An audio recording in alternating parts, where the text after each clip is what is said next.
लोकसभा निवडणुकीच्या दरम्यान काँग्रेसला मोठा धक्का बसला। आयकर विभागाने काँग्रेसला 1700 कोटींची नोटीस पाठवली। व्याज आणि दंड मिळून 1700 कोटींची नोटीस आता पाठवण्यात आलेली आहे। महत्त्वाची ब्रेकिंग न्यूज आपण पाहतोय। लोकसभा निवडणुकीच्या आधीच आता काँग्रेसला मोठा धक्का बसतोय, कारण आयकर विभागाने काँग्रेसला तब्बल 1700 कोटी रुपयांची नोटीस पाठवली असून व्याज आणि दंड मिळून 1700 कोटींची नोटीस पाठवण्यात आलेली आहे।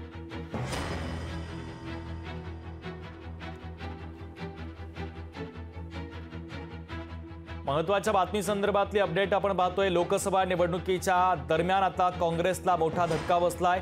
आयकर विभागाने काँग्रेसला 1700 कोटींची नोटीस पाठवली असून व्याज आणि दंड मिळून 1700 कोटींची नोटीस आता पाठवण्यात आलेली आहे। लोकसभा निवडणुका ऐन तोंडावर असताना काँग्रेसला हा मोठा धक्का मानला जातोय, कारण आयकर विभागाने काँग्रेसला 1700 कोटी रुपयांची नोटीस पाठवली आहे। व्याज आणि दंडाची रक्कम मिळून 1700 कोटींची नोटीस आता काँग्रेसला पाठवण्यात आलेली आहे। तर या नोटीसला आता काँग्रेस कशा पद्धतीने उत्तर देतं हे पाहणं देखील तितकंच महत्त्वाचं आहे।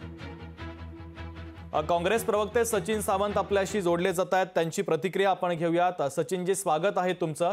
लोकसभा निवडणुका ऐन तोंडावर असताना काँग्रेसला मोठा धक्का बसलाय, कारण आयकर विभागाने तब्बल 1700 कोटींची नोटीस पाठवली आहे। तुमची प्रतिक्रिया?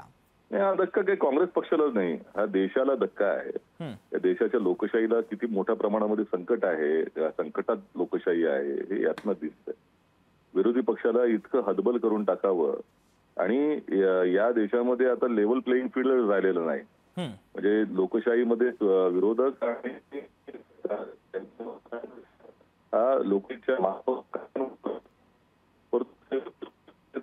जनता पक्षानं उचललेला आहे। त्यामुळे पुढचा काळ अत्यंत गंभीर आहे। लोकांनी लक्षात घेतलं पाहिजे की ही निवडणूक ही लोकशाही विरुद्ध हुकुमशाही अशी आहे। आज जर डोळे उघडले नाहीत तर पुन्हा डोळे उघडण्याची वेळ येणार नाही। अगदी सचिनजी, आता आयकर विभागाने नोटीस पाठवली आहे। काँग्रेसचे वरिष्ठ नेते हायकमांड कशा पद्धतीने नोटीसला प्रत्युत्तर देईल, काय सांगाल?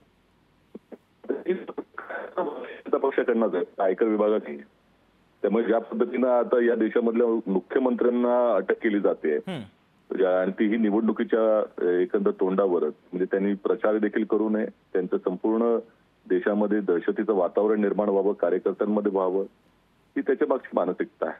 अशा पद्धतीनं या देशामध्ये भारतीय जनता पक्ष बहुमत आणण्याचा प्रयत्न करते, परंतु जनतेच्या न्यायालयात असतं सगळं, त्याच्यामुळे त्याचं उत्तर जनता देईल।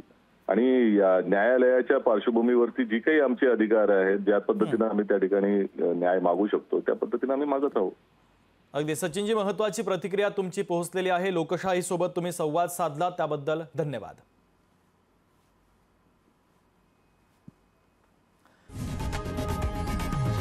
लोकशाही मराठी ऐका, पहा, जागरूक रहा।